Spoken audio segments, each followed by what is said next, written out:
Pemirsa, terima kasih Pian masih bersama kami. Berita selanjutnya Mahabharata. Media sosial sudah menjadi bagian yang kada terpisahkan di era digitalisasi ini dikarenakan hampir seberatan kegiatan bisnis dilakukan secara online. Salah satunya Wali Kota Banjarmasin melalui akun Instagramnya, postingan yang beliau lakukan kada hanya berbagai kegiatan di berbagai acara, namun endorsement berbagai produk makanan hasil UMKM. Media sosial sudah menjadi bagian yang kada terpisahkan di era digitalisasi ini dikarenakan hampir seberatan kegiatan bisnis dilakukan secara online. Bahkan media sosial ini kada hanya digunakan warga biasa tapi hingga kepala daerah. Salah satunya Wali Kota Banjarmasin Ibnu Sina melalui akun Instagramnya sudah memiliki sebanyak 88,5 ribu follower.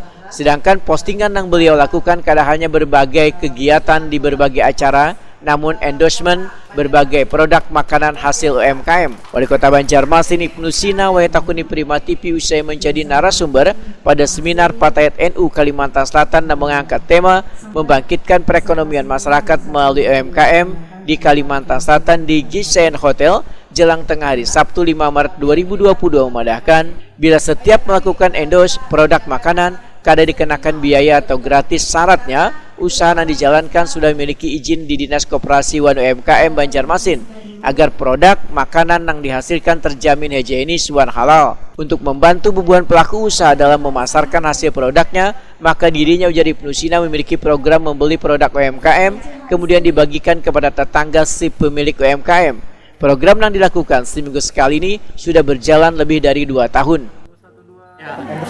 Memang untuk endorse itu secara umum sebetulnya tidak ada syarat yang ini, hanya belakangan kami agak hati-hati soal izin tadi itu ya, terutama misalnya yang memang mengharuskan adanya izin PRT ya, mereka harus terdaftar dulu di Dinas Koperasi. Nah, itu paling tidak seperti itu.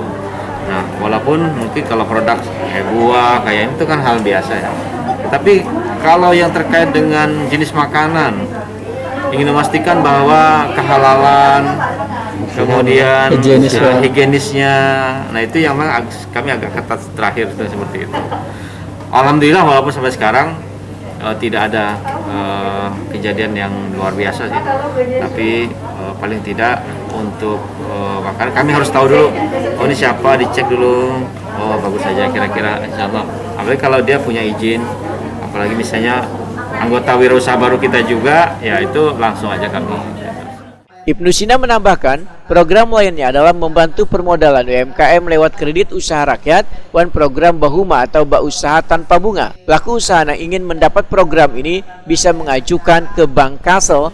Bantuan usaha tersebut diambil dari penyertaan modal pemerintah Kota Banjarmasin dan disalurkan secara standar perbankan. Kalau untuk yang KUR itu kan nilainya hampir 68 miliar tadi untuk Kota Banjarmasin. Nah, itu disalurkan oleh bank-bank swasta, bank BUMN kita. Kemudian yang terkait dengan program pemerintah kota adalah di program Bahumanya, Bak Usaha Tanpa Bunga. Itu adalah penyertaan modal pemerintah Kota Banjarmasin ke Bank Kalsel, nilainya misalnya 10M, 5 atau 10M. Nah, ini yang kemudian disalurkan dengan standar perbankan. Kita yang menentukan, oh ini para pelaku usahanya yang bisa mendapatkan bantuan.